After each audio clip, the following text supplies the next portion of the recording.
সবাইকে নমস্কার, কেমন আছেন? আশা করি সবাই ভালো আছেন। আমি চয়নিকা, আমি ভালো আছি। আর আজকে যে রেসিপিটা আনবো সেটা একদমই নদীর মাছ, ছোট মাছ। তো সে কারণে আমি একটু পরিবেশটা দেখিয়ে নিচ্ছি। আশেপাশের পরিবেশটা একদম নদীমাতৃক দেশ আমাদের, যার কারণে নদীর মাছগুলো আসলে টেস্টি অনেক সুন্দর হয়, খেতে মজার হয়। এবং এই রেসিপিটা করেছি আমি জাস্ট 3টে আলু দিয়ে। তো আমি আজকে এই যমুনা নদীর মাছের রেসিপি দেখাবো আপনাদের। খুবই চমৎকার একটি রেসিপি এবং খুব অল্প উপকরণের মাধ্যমে এই রেসিপিটা আমি তৈরি করেছি। তো বন্ধুরা, সবাই আমার পুরো ভিডিওটা অবশ্যই দেখবেন। আর আমার পুরো ভিডিওটা দেখে যদি আপনাদের ভালো লেগে থাকে অবশ্যই শেয়ার করবেন এবং সাবস্ক্রাইব করতে ভুলে যাবেন না। আমার চ্যানেলটিতে সবসময় আপনারা দেখতে পান একদমই নর্মাল যে খাবারগুলো, যেগুলো আমরা প্রতিনিয়ত খাওয়ার চেষ্টা করি বা খাই, সব পরিবেশে খাওয়া যায়, ঠিক এই সব নর্মাল রেসিপিগুলো আমি সবসময় দেখানোর চেষ্টা করি আপনাদের কাছে। তো আজকে দেখাবো আমি নদীর ছোট মাছ। তো দেখতে পাচ্ছেন এটা হচ্ছে যমুনা নদী। এই নদীর মাছ নিয়েছি আমি। এই মাছগুলো এতটাই টেস্টি, এতটাই মজা, আপনি যে কোনো সবজি দিয়ে রান্না করেন না কেন খুবই মজার হয় খেতে। তো আমার পুরো ভিডিওটা অবশ্যই দেখার চেষ্টা করবেন। আশা করি আপনাদের রেসিপিটা অনেক ভালো লাগবে। আর এই নদীতে যেসব মাছ পাওয়া যায় প্রত্যেকটা মাছই একদম সুস্বাদু খেতে। আর ছোট মাছ তো আমাদের স্বাস্থ্যের জন্য খুবই উপকারী। আমরা ছোট মাছের অনেক রেসিপি করতে পারি। তো আজকে আমি রেসিপিটা দেখাবো সেটা হচ্ছে আলু দিয়ে, একদমই জাস্ট আলু দিয়ে। তো দেখুন কতটা টেস্টি এবং কতটা মজার এবং চমৎকার দেখতে লাগছে এই রেসিপিটা। দেখতে হলে আপনাকে পুরো ভিডিওটা অবশ্যই দেখতে হবে। তো ধৈর্য সহকারে পুরো ভিডিওটা আশা করি দেখবেন সবাই। তো চলুন এই ভিডিওটা পুরোটা দেখে আসি এবং এই রেসিপিটা আমি কীভাবে তৈরি করেছি আপনারা মনোযোগ সহকারে পুরো ভিডিওটা দেখুন। আমি এখানে কি নিয়েছি একটু বলে দিচ্ছি। আমি এখানে মাছ নিয়েছি, অনেক রকম মাছ। এখানে ট্যাংরা মাছ থেকে শুরু করে টাকি মাছ, বাইং মাছ বা গুচি মাছ, বেলে মাছ, তারপরে আপনার অনেক রকম মাছ আছে এখানে। আমি এখানে মাছ নিয়েছি কিছু 500 গ্রামের মতো। তো এই মাছগুলো আসলেই তরতাজা এবং নদী থেকে নিয়ে আসা একটু আগে, এবং বানিয়ে নিয়েছি, কেটে নিয়েছি। আমি এবার এখানে 3টে আলু কেটে নিয়েছি এভাবে কুচি কুচি করে। আর এখানে নিয়েছি জাস্ট টমেটো, পেঁয়াজ 3টা, কাঁচামরিচ 7 থেকে 10টা এবং রসুন কুচি 10-12টা। তো আমি রসুনটা একটু থেতো করে নেব। তবে চুলায় চলে যাচ্ছি।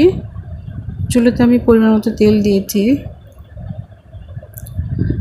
বন্ধুরা, আপনারা বাসায় অবশ্যই এই রেসিপিটা করার একবার হলেও চেষ্টা করবেন। আর এত চমৎকার একটি রেসিপি, খেতে তো অনেক মজা হবে। আর মাছটা আমি এখানে হলুদ লবণ দিয়ে ভেজে নেব হালকা করে, খুব একটা ভাজবো না, কারণ যেহেতু আমি এটা মাখা মাখা চটচটি করব।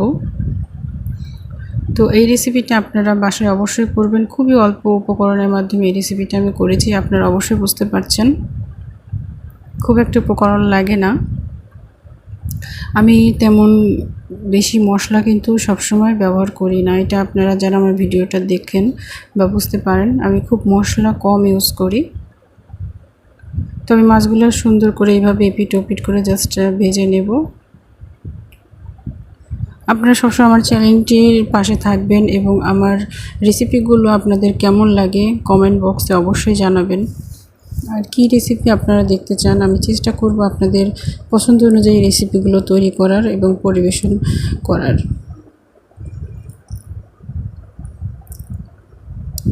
আর এখানে যে ভিন্ন রকম মাছ রয়েছে, বিভিন্ন রকম মাছ রয়েছে, আসলে একরকম মাছ দিয়ে সবজি রান্না করলে সেটার টেস্টটা আসে অন্যরকম। আর এখানে অনেকগুলো মাছের সমাহার এখানে, সেহেতু এটার রেসিপিটা একদমই অন্যরকম লাগবে, খেতে অনেক মজা লাগবে। আপনারা অবশ্যই করার চেষ্টা করবেন। তো আমার মাছ ভাজা হয়ে গেছে, আমি সবগুলো তুলে নিয়েছি। আর এখানে আমি ফোড়ন দিয়েছি, হালকা একটু ফোড়ন দিয়েছি, আপনাদের ইচ্ছে হলে দিতে পারেন, তবে আমি এখানে হালকা দিয়েছি। আর শুকনো লঙ্কা দিয়েছি 2টো। আর দেবো এবার রসুন কুচিটা, তারপর দেবো পেঁয়াজ কুচি। নেড়ে চেড়ে হালকা করে লালচে করে ভেজে নেব আমি।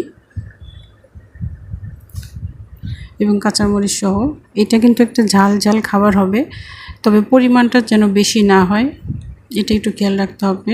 যে কোনো রান্নায় আপনি হলুদ এবং ঝালটা যদি পরিমাণ মতো না দিতে পারেন তাহলে রান্না যত ভালো করেই করো না কেন টেস্ট আসে না। তো এখানে আমি দিয়ে দিলাম হচ্ছে পরিমাণ মতো একটু লবণ আর টমেটো দিয়ে আমি একটু ঢেকে দেব, একটু সিদ্ধ করে নেব জাস্ট। আমি আশা করছি আমার এই রেসিপিটা দেখে আপনাদেরকে অবশ্যই ভালো লাগবে এবং বাসায় করবেন, এবং বাসায় করলে আসলে বুঝতে পারবেন যে কতটা মজার হয়েছিল রেসিপিটা। আমার রেসিপিগুলো যদি সত্যিই আপনাদের ভালো লেগে থাকে অবশ্যই সবার সাথে শেয়ার করবেন, বেশি বেশি করে শেয়ার করবেন। এবার আমি আলু দিয়ে দিচ্ছি,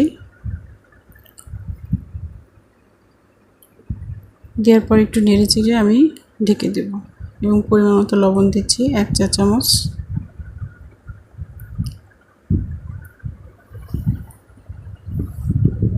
এবার আমি দিচ্ছি হলুদ,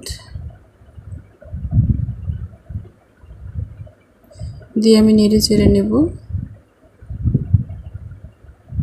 খুবই মজার একটি রেসিপি, খুবই মজার। আসলে আমি বলে কি করব, কিছু করার নেই, আপনারা বাসায় অবশ্যই করবেন। এবার আমি দিচ্ছি আদা বাটা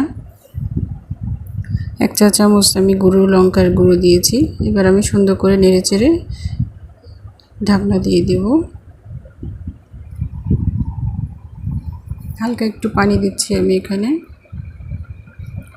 আমি কিন্তু এখানে আলুটা কখনো ভাজিনি, কিন্তু আপনারা দেখেন আমি কিন্তু আলুটা ভেজে নিইনি, জাস্ট একটু সিদ্ধ করব আর কি। তো পরিমাণ মতো জল দিয়ে দিয়েছি। এবার আমি দিচ্ছি জিরে গুঁড়ো,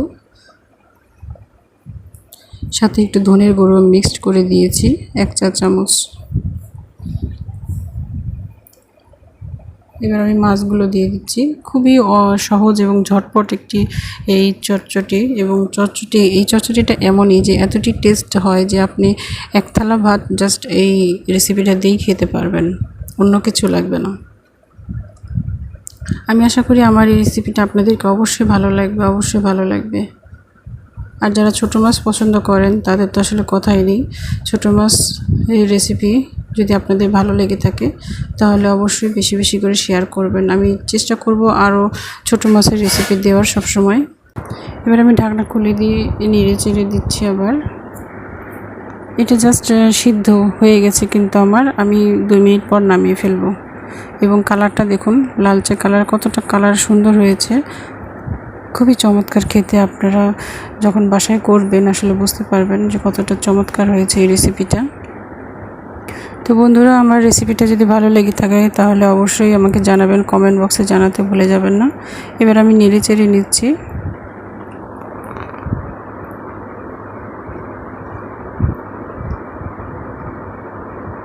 আলুগুলো কিন্তু সিদ্ধ হয়ে গেছে, একদমই সিদ্ধ হয়ে গেছে আলুগুলো।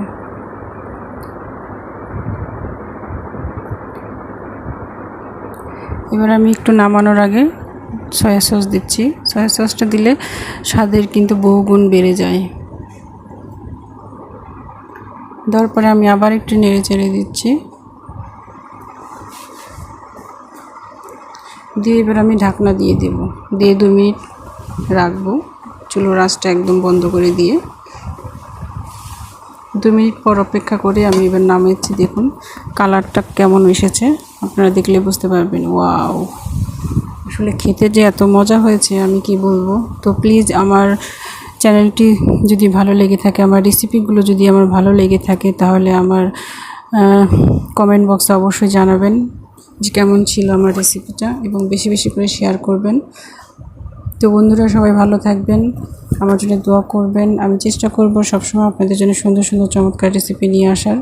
আপনারা কী রেসিপি দেখতে চান অবশ্যই জানাবেন, আর এত সুন্দর রেসিপি মিস করবেন না। পুরো ভিডিওটা অবশ্যই অবশ্যই অবশ্যই দেখবেন। ধন্যবাদ সবাইকে, ভালো থাকবেন।